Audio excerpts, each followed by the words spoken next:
One of the things I find most offensive is that I am a self-hating Jew if I am loyal to that tradition of Judaism which has produced such figures as Karl Marx, Baruch Spinoza, Jesus, all those Jewish heretics. Somehow all those guys are freaks, and Bibi Netanyahu represents my true soul. And if I don't like Bibi Netanyahu very much, I'm a self-hating Jew.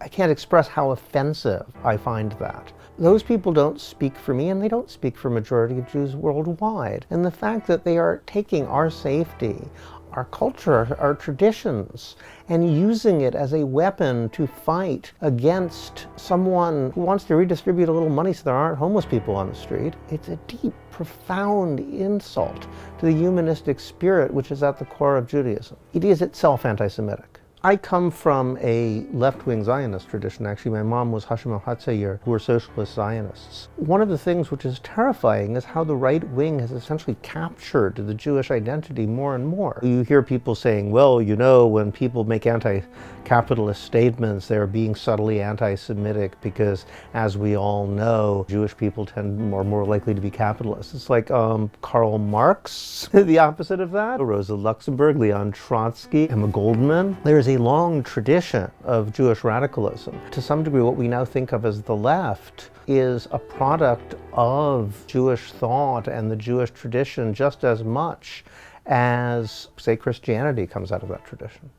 When brown shirts hit the street, when the Nazis show up and start taking people away, the guys who are out there defending the Jewish neighborhood will tend to be the radical left. Basically, will tend to be exactly the people that were being targeted. So it's crazy to go after them and to ignore the right. You know, they went through anything that Corbyn had ever said and tried to figure, is there anything we can construct as if it were somehow anti-Semitic? Obviously, if you did that, you could prove anybody was anti-Semitic. You could prove that Margaret Thatcher or Ronald Reagan were communists. If you just took quotes in isolation and said, well, he laid a wreath. I mean, Ronald Reagan did lay a wreath on the cemetery of SS troops at Bitburg, the very same force that was running Auschwitz. He knew he was doing it, and no one's ever accused him of being an anti-Semite as a result. Around the same time, as everybody was going on and on and on about how Corbyn is supposedly an anti-Semite because he wasn't rigorous enough in disciplining trolls on Twitter, you have Boris Johnson and Steve Bannon.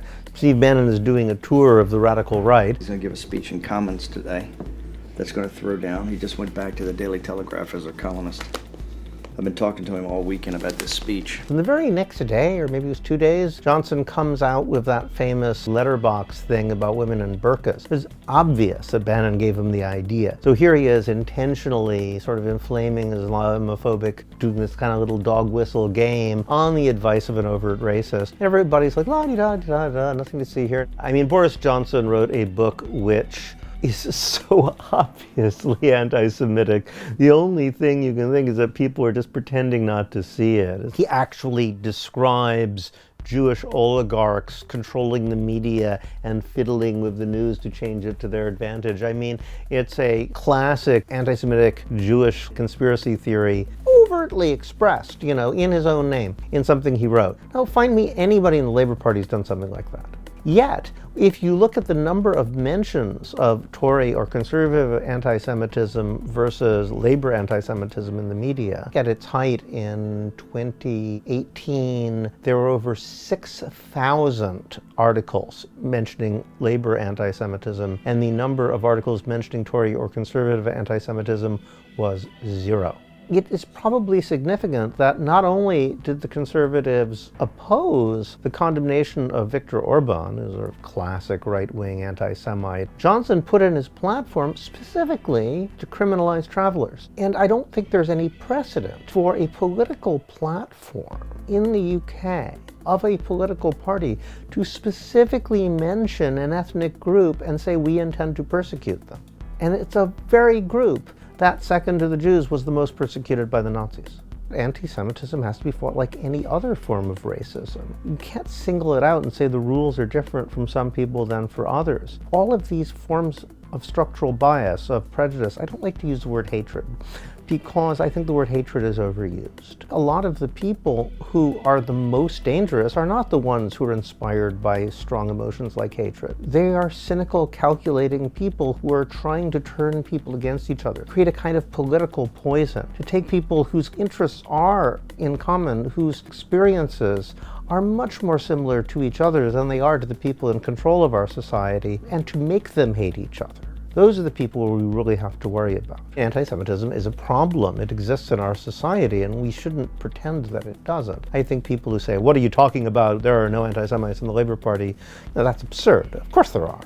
On the other hand, the question is it worse in the Labour Party than it is anywhere else? And at least until this scandal broke, it was very clear that Labour Party voters were less likely to be anti-Semitic. On the other hand, if you're trying to create anti-Semitism, if you're trying to create a feeling that there is a Jewish conspiracy intervening in politics, I can't think of a better way of doing it than what actually happened, which is a group of people, most of whom were not Jewish, going to the media and screaming their heads off and trying to create hysteria, trying to terrify the Jewish population, trying to create an atmosphere of fear, of potential purges within a political party, because then people are going to say, well, maybe there is some kind of conspiracy going on. I mean, it wasn't, as it turned out, largely a Jewish conspiracy. Most of the people doing it weren't Jewish, and most of the people who were Jewish were hardly representative of the Jewish community at large. But it's important to remember that the people who were the most loud in accusing Corbyn of anti-Semitism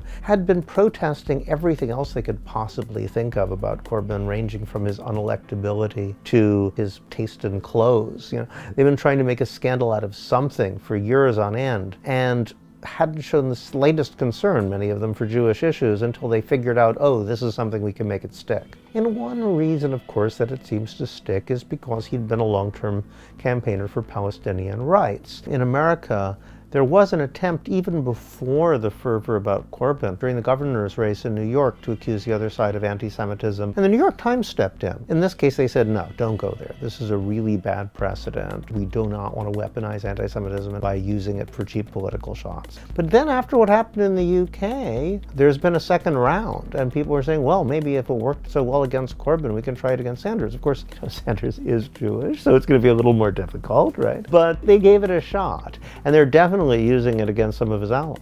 I think that it's important to distinguish between three things that people often confuse. One is anti-Semitism, another is anti-Zionism, and the third thing is opposition to the Israeli government. You can say that the current right-wing government of Israel is horrific and still not be opposed to the existence of Israel, let alone not hate Jews. And what people are trying to do now is not just conflate anti-Semitism and anti-Zionism. They're trying to inflate anti-Semitism, anti-Zionism, and opposition to a particular political party and its agenda, which is just crazy. The project of Zionism meant something very different from someone who was a follower of Jabotinsky, who might as well have been a fascist but happened to be Jewish, and someone who was, say, Hashim Hatzair, who was a socialist Marxist who wanted to go to Israel to create a communal society in cooperation with the Arabs who lived there. I'm actually myself a little uncomfortable when people use, I am not anti-Semitic, I'm anti-Zionist, but all Zionists are evil. No, they weren't all evil. I mean, the project has ended up in an absolutely horrific right-wing government. That doesn't mean it had to turn out that way. I'm an anarchist. I'm opposed to states as a solution to anything. But I think that everyone has a right to live where they want to live. If Jewish people identify with this as their homeland, they have a right to live there, but so does anybody else who identifies as their homeland. I mean, you don't have to have these violent exclusionary solutions to problems.